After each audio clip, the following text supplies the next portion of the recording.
Hello guys, this is Glenn from Sydney CBD Repair Center, and this is a Samsung Galaxy Note 3 with a new battery and backplate. In 2021, this smartphone is old, like it's got a headphone jack, removable battery, this weird micro USB socket that you see on external hard drives, and a premium quality that you come to expect on a Samsung flagship. The question I'm trying to answer today is, how long can you keep using a discontinued smartphone? Is it even practical to just continue fixing an existing mobile device? And how old is too old?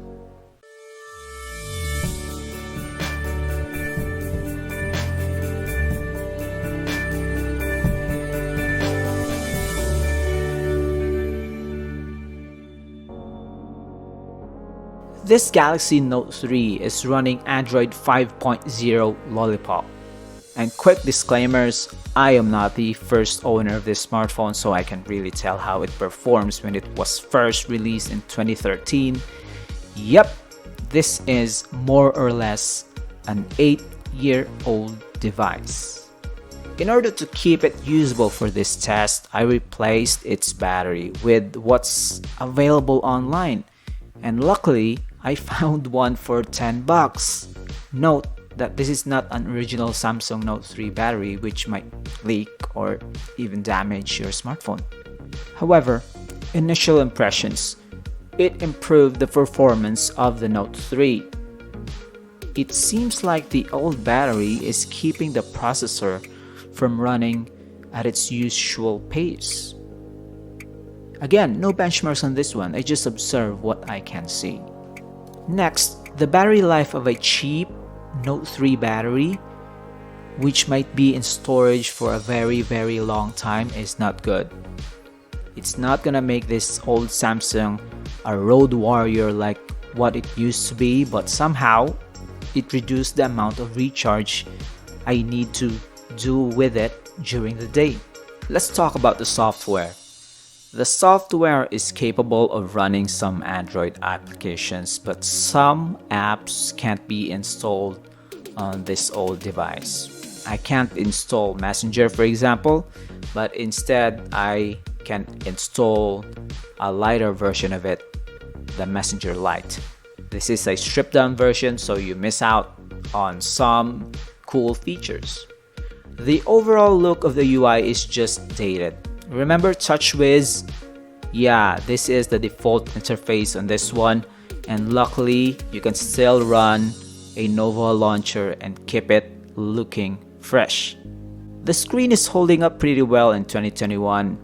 It's got a full HD resolution, so you won't be seeing pixels on the screen, and considering how old this smartphone is and the number of drops it survived, I say the screen is just robust.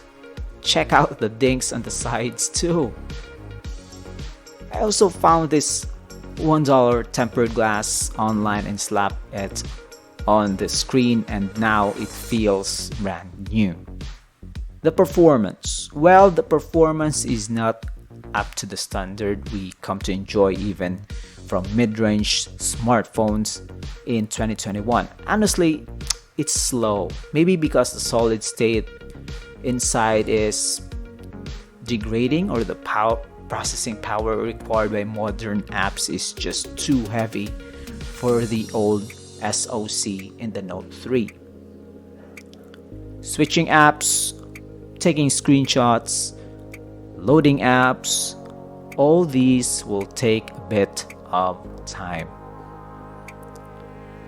And finally, the practicality. If you want to replace a few parts on an older smartphone and use it as a backup, it's fine. It's not that expensive to find parts on the Note 3 online. In this case study, it is practical. However, there's a limit to what can be considered sensible. If the money spent and the value acquired is not anymore proportional, then maybe don't waste your time on fixing a smartphone. In conclusion, if you know what you're doing, or you want to have the satisfaction of restoring old devices such as this Note 3 back to life, then by all means have a go at it. However, if your smartphone is just 1 or 2 years old and just needs a screen swap, then just get the screen swap. The internal components are still usable at that age. However, smartphones just don't have a long lifespan of more than 3 years before they are replaced with some considerably faster models.